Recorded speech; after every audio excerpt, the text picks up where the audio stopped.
When you think of the odds of winning the lottery and hitting the jackpot, what's the first thing that comes to mind?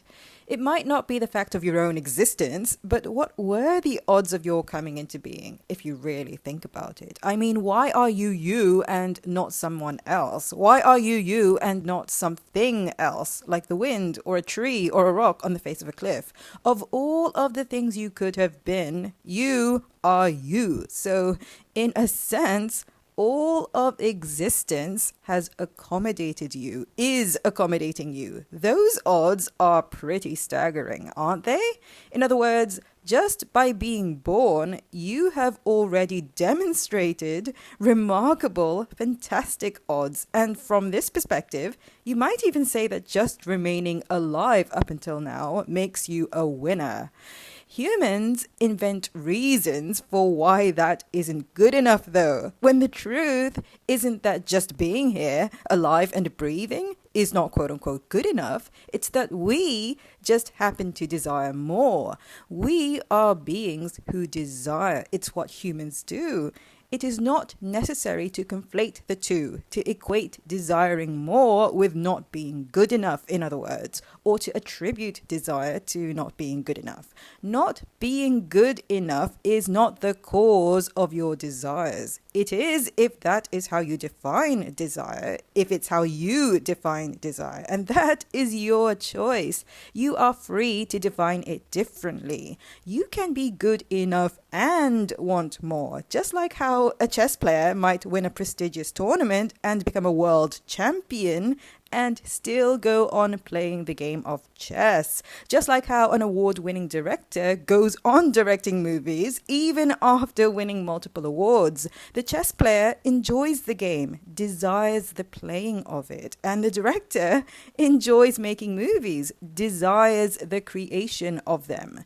Desire is desire, and being good enough is being good enough. They are two separate things.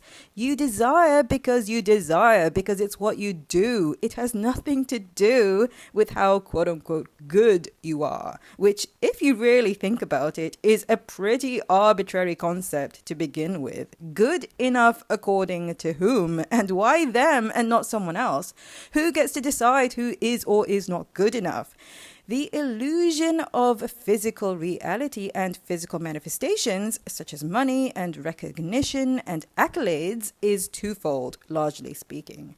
It invites people to believe, one, that when you manifest your desire into fully realized form, when your dreams come true, in other words, that you will no longer desire it. That to be satisfied means that you do not feel desire. And two, that you must do things and take action in order to manifest your desires and make your dreams come true and be satisfied. These beliefs are not wrong. The point is that they are beliefs. They are thoughts that people choose to think. They are a choice, in other words. You choose to buy into the illusion, which means you are free to choose otherwise. What are the alternatives? Here's one. You are a desiring being. To desire is your nature. You have preferences. You are naturally attracted to certain things. You prefer them.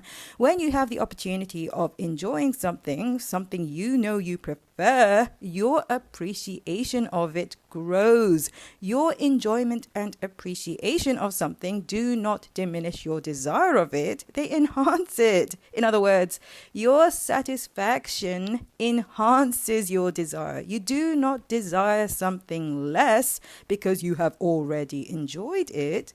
Let's say you are deeply, madly in love with someone. He or she is just your type. You love everything about him or her. And when this person falls in love with you, it's just the best thing ever. That first date you go on is perfect. The first kiss, even perfecter. You make love, you get married, or maybe the other way around, whatever.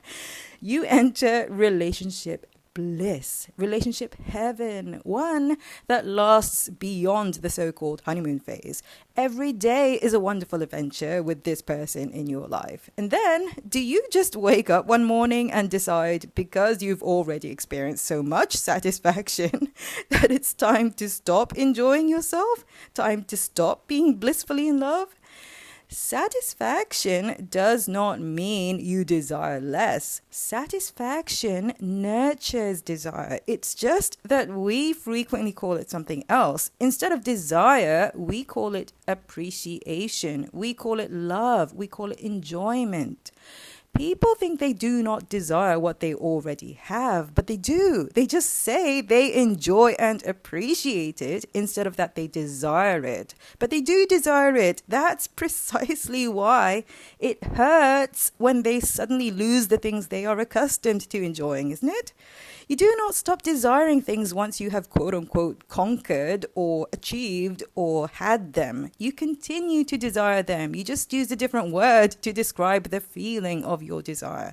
Let's say your love is not reciprocated. It's one-sided. The one you love does not return your loving feelings. That person does not love you in that way, but you do not stop loving them. Their smile brightens your day. You desire their happiness and success because you love them anyway. There is satisfaction in loving them. Where you buy into the illusion is when you accept the idea that they're not reciprocating your feelings means there is something wrong with you or your love, and that you or your love are not good enough.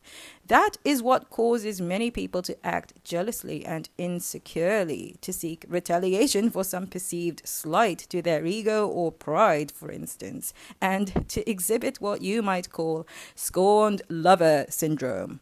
When you perceive lack on your part, when you feel you don't measure up, that's when need arises. Need to shore up, to balance out, to fix. Need to be something other than what you are. Need is not desire. People often use the words synonymously. They say things like, I need you, I want you, I need it, I want it, like they are the same thing, but they are energetically different.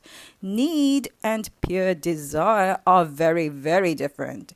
Needing is not loving. When you don't feel like you are good enough and that's why you need to change or you need things to change, you are not loving yourself. When you are unhappy that the one you love does not return your feelings, you are not loving them. Needing them to love you is not loving them. To accept their freedom is to love them. To accept their freedom is also to allow them to love you. When someone indicates that they are not interested in you in that way, they are loving you in the best way they can. You are not wrong for loving someone who does not return your feelings, and they are not wrong for not returning your feelings either. To desire, to love and appreciate is its own reward. There is satisfaction in the desire itself. You dream because to dream feels good. To dream, to desire, is to be free. To desire and dream of more is to be abundant. You do not need things to change, and you do not need others to love you. Change is inevitable, and those who love you because they choose to. You are already here, existing, being who you are. It is the most natural thing in the world to be you, and who you are at any given moment in time is good enough. Not because you measure up to some arbitrary standard, but because you exist.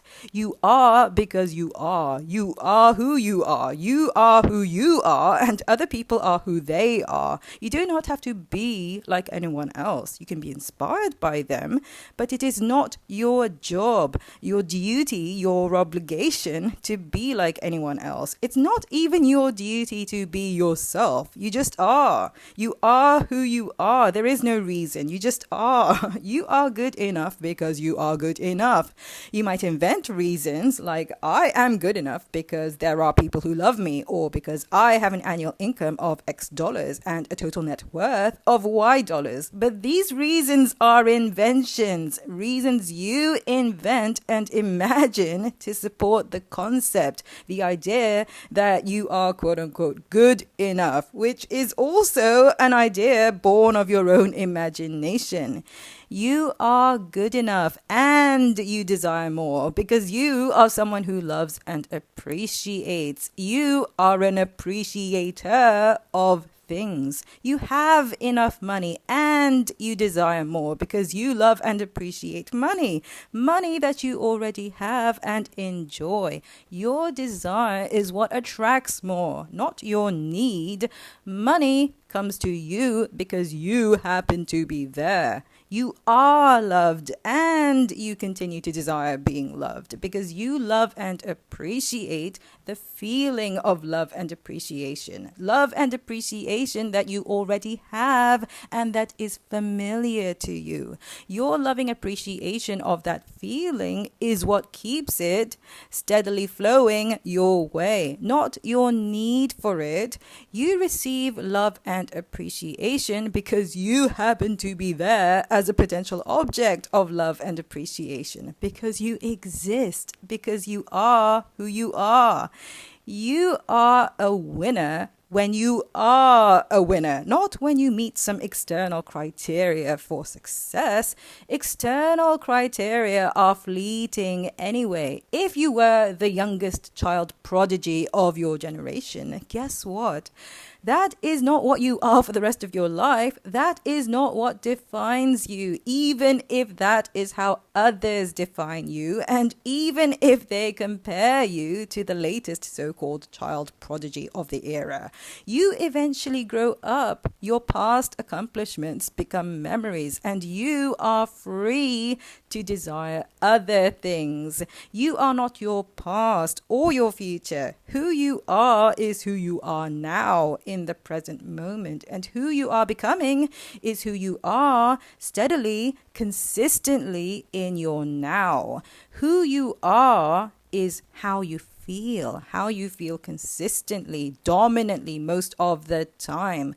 What are the options? You could feel consistently happy, satisfied, inspired, passionate, capable and confident, interested, relaxed, abundant, kind and loving. Or you could feel sporadically those things. You could be intermittently joyful. Or you could feel none of those things. You could feel consistently miserable, unsatisfied, frustrated, angry and downright depressed.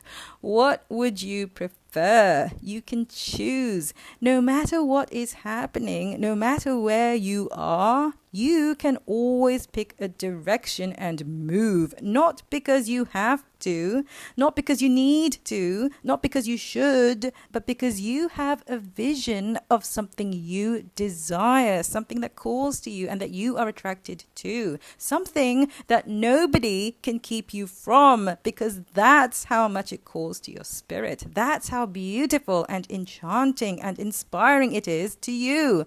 Once you get moving, you can pick up speed and momentum, or you can slow down and take it easy as you make your way there.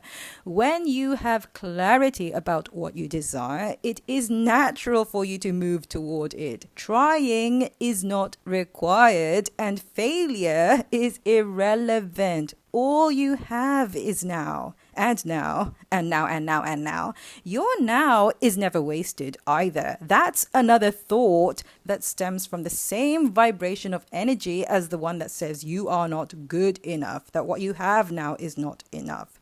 You have the option always of staying true to the vibration of abundance. You are allowed to make use of the resources available to you. You are allowed to be, do, or have anything you desire, not because you should, but because you want to, because that is what you desire, because you are a being who desires, a being who loves and appreciates and has preferences, a being who thinks and feels lovingly and appreciatively. You have already won, and the best is always yet to come.